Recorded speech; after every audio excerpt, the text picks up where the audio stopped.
días. Soy Alexis Cedrés, Autoridad Única de Educación en el Estado portuguesa. Bueno, y es propicia la ocasión para ahondar un poco pues, en la temática que tiene que ver con la transformación de los procesos docentes hacia la ciudad comunal. O sea, cómo hemos transitado pues, desde prácticamente de la Cuarta República hasta nuestros días y cómo ha ido evolucionando la labor del docente y el proceso educativo en sí hasta llegar prácticamente a su desenvolvimiento dentro de la ciudad comunal. Para nadie es un secreto pues que durante la Cuarta República había una educación bancaria. El término bancario significa pues que solamente el docente era el que manejaba toda la información y que en todo momento tenía la razón. El estudiante simplemente era un receptor de información y no tenía prácticamente el derecho de opinar, ni de criticar, ni de reflexionar sobre algún contenido. Allí se desarrollaba el proceso de supervisión de la misma manera, una supervisión fiscalizadora que ahondaba en la búsqueda de los errores y no en la búsqueda de la fortaleza que tenía el proceso educativo en su momento. Con la revolución suceden cambios de suma importancia.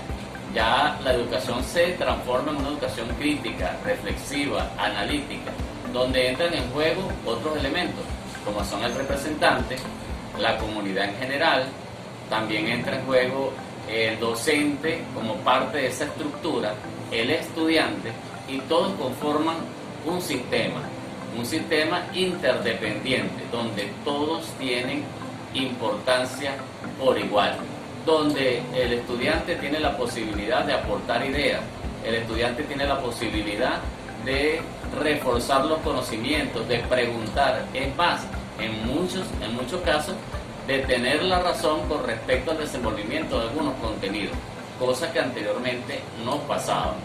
El docente y el estudiante tenían su rol ya definido y estático. Uno, suministrar información, y el otro, ser receptor de la información. Ya cuando nosotros avanzamos a los últimos años, pasa lo siguiente, ¿verdad? Tenemos la pandemia, que la pandemia ocasionó muchos estragos en la población desde el punto de vista del número de muertes, del número de pacientes contagiados. Pero podemos decir que la pandemia trajo algo importante para la educación. ¿Qué es lo importante? Comenzamos a esgrimir otras herramientas que anteriormente eran secundarias, como el caso de las redes sociales, el caso del WhatsApp, el caso del correo, el caso de las videoconferencias, de las videollamadas, del Zoom. Empiezan a implementarse ya de manera directa como una primera opción. Allí pues, con estas redes sociales, empieza otra transformación que tiene varias variantes. Utilizamos las redes sociales, pero también utilizamos allí al representante, utilizado en el buen sentido de la palabra, o sea que él participa en la formación del estudiante. ¿Qué pasa allí? Que el representante comienza a valorar la función del docente, porque también sabe todo el esfuerzo que hay que hacer para transmitir la información al estudiante, para conversar con él, para escucharlo, para dialogar. Entonces, ya ahí el representante dice, bueno, es verdad el esfuerzo que hace el docente con nuestros estudiantes, aparte de controlar la disciplina, también dialogar con ellos, transmitir la información, compartir información con ellos, que es lo que se está estilando en la revolución. Y eso lo aprendimos ¿cómo? Lo aprendimos gracias, vamos a decirlo así, pues entre comillas, a la pandemia, que nos obligó a adaptarnos a la nueva situación de Venezuela y a la nueva situación de muchos países. Igualmente, no solamente entra en juego el representante, sino la familia. En muchos casos la familia también se incorporó como un todo a ayudar, es decir, a ayudar al estudiante, a explicarle, a orientarlo en todos los procesos de formación. Es de hacer notar que cuando ya hay varios factores que están que prácticamente a propósito pues están interviniendo en el proceso educativo, se da un paso adelante hacia la comunalización de la educación. Porque cuando hablamos de la pandemia, cuando hablamos de la educación a distancia de cada familia en una escuela, allí se habla también de la educación lugarizada. Se toma en cuenta a grandes rasgos pues, las características de la localidad donde se desenvuelve la escuela, las características del representante, las características de la comunidad en general, el aspecto geográfico, que todo esto tiene que ver con el proceso formativo. Cuando esto pasa, que estos elementos ya pasan a ser resaltantes y decisivos en el proceso de formación del estudiante, que ya prácticamente forman parte del currículo como tal, de que ya no es un solo elemento, que no es solamente el estudiante y el docente, sino que también es la familia en general, es la comunidad en general, es el ámbito geográfico. Esto facilita de manera decidida a que pasemos a la comunalización de la educación, es decir, desarrollar la educación de acuerdo a las características de la comunidad, de acuerdo al desenvolvimiento social, político, económico de la comunidad. La educación tiene que responder a esos elementos, a los elementos propios de la localidad, propios de la comunidad.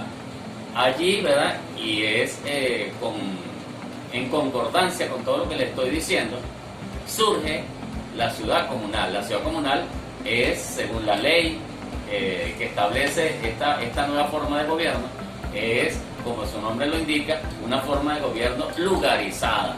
Es decir, que va a tener su radio de acción en una localidad determinada, en 3 o 4 consejos comunales que tienen un ámbito o un radio de acción, y por supuesto que en ese ámbito, radio de acción, la educación no puede escapar.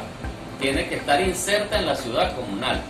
Nosotros hacíamos el planteamiento de Portuguesa que en las ciudades comunales debía, entre los parlamentarios de la ciudad comunal, debía haber estar representado el sector docente. ¿Para qué? Para también pedir apoyo, para intercambiar opiniones, no solamente desde el punto de vista pedagógico, sino reforzar también la parte de infraestructura, de dotación, porque la ciudad comunal va a ser un pequeño gobierno, va a ser un gobierno que va a tener todas las responsabilidades de financiamiento, de proyectos, de ejecución, y por supuesto que la parte educativa no puede escapar a esto. La parte educativa tiene que estar inmersa dentro de la ciudad comunal, así como la parte de salud, que son vitales. Todo el que quiera ser un gobierno responsable, un gobierno solidario, un gobierno revolucionario, tiene que tomar en cuenta la educación y la salud. Dentro de la ciudad comunal tiene que estar inmersa la educación también como bandera principal, de tal manera que todo lo que se vaya a ejecutar dentro de una ciudad comunal tenga su relación directa o indirecta con educación. Y sobre todo, como lo planteaba nuestro presidente Nicolás Maduro, con la parte de producción, enfocar todo hacia la producción. Y esto se puede hacer de manera concatenada, la ciudad comunal y la educación y los nuevos proyectos productivos que tiene la educación. Ejecutarlos haciendo un trabajo conjunto, los consejos comunales ensamblados en una ciudad comunal y el sector educación. Trabajar unidos para lograr la producción. ¿En dónde? En el lugar, en la localidad donde se encuentra inmersa la institución. Creo que esto debe ponerse en práctica, es factible, siempre y cuando definamos claramente cuál va a ser el rol de la educación dentro de esa ciudad comunal, cómo va a ser el enlace, cómo nos vamos a enlazar nosotros, el sector de educación, con la ciudad comunal. Al tener claro ese parámetro, de allí en adelante tenemos el camino andado, porque ya tenemos claro lo que es lugarización, comunalización de la educación, tenemos claro que debemos tender hacia la producción, tenemos claro también que todos somos importantes dentro del sector educativo, que somos importantes a la familia, que es importante al padre o representante, que es importante a la comunidad en general, que es importante a la iglesia, que es importante toda la fuerza viva que hacen eso accionar dentro de una localidad determinada. Como ya eso lo tenemos claro, ahora lo que vamos a ver es de qué manera nos vamos a insertar dentro de la ciudad comunal y de qué manera vamos a colaborar a que Venezuela logre, ¿verdad?, salir adelante desde la localidad, desde el punto de vista de la producción. Logrando producir es lo único que nos va a facilitar ser libres en Venezuela. De otra forma, no vamos a lograr la libertad absoluta.